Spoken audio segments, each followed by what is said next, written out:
Alright, this should be the final video on this Ford 5600 clutch. Um, what is it? The 11th, I think, of February 2022. So, tractor's in a different spot. That's because we got her out the last time we had a nice day and checked out the clutch, ran it around the garage like this without the tin, and she worked great. Um, I've got, let me show you down here, if I can find where my pointing at. Okay.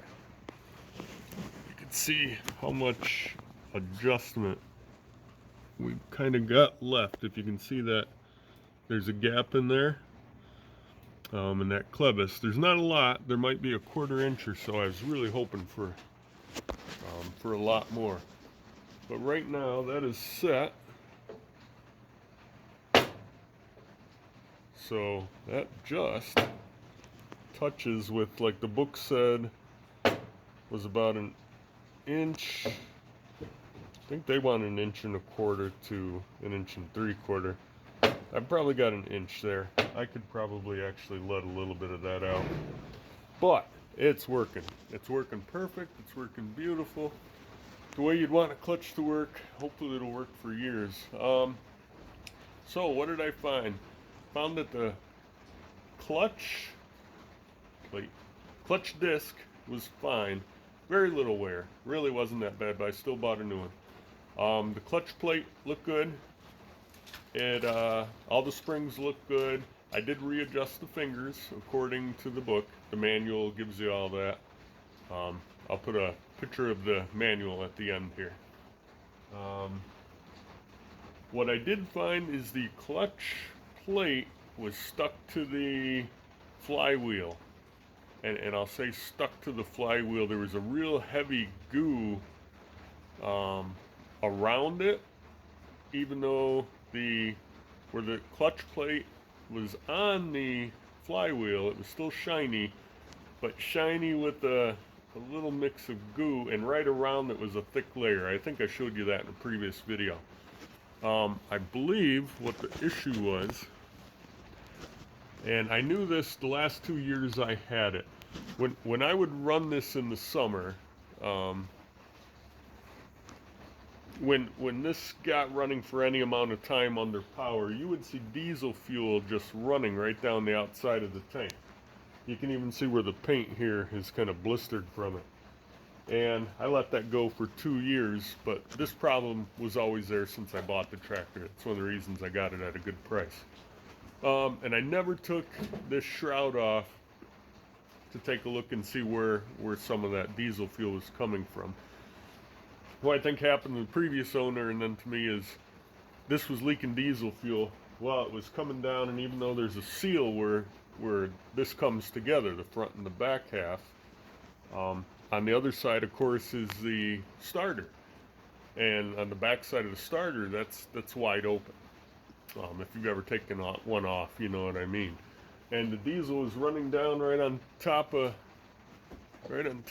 here, and over on that side anyway, it was just running down and getting in and hitting the flywheel and then spraying all over.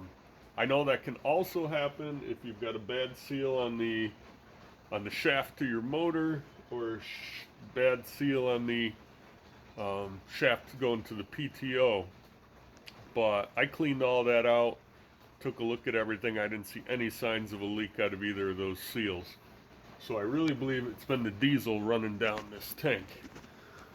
And the only thing I can find on this tank, boy, if I can get any decent light, is there's a return hose on the top right here. I've got my finger on it. A return line, I don't know, for pressure or whatever. I'm not a diesel mechanic. But this is like plastic. This line is hard, and I believe where it was connected right here, and I've got it tightened up so I can't pull it off. Why can't I see it?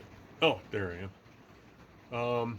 I believe that that was leaking right by that. Used to be a rubber hose, now it's like plastic.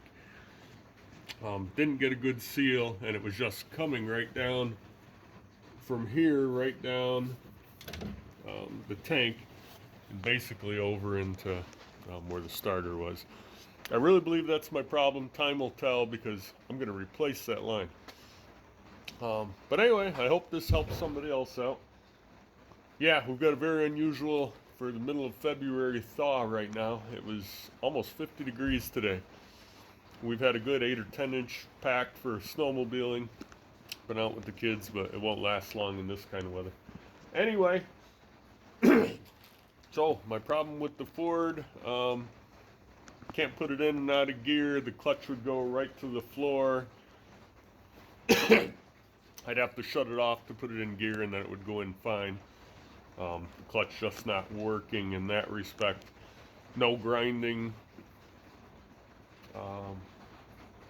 No, the gears would grind when you tried to put them in gear. That clutch did absolutely nothing. And my big problem was just the clutch plate being stuck to the flywheel. That's what I believe, and that's the only thing I'd fix. So anyway, hope this helps somebody. All right, take care.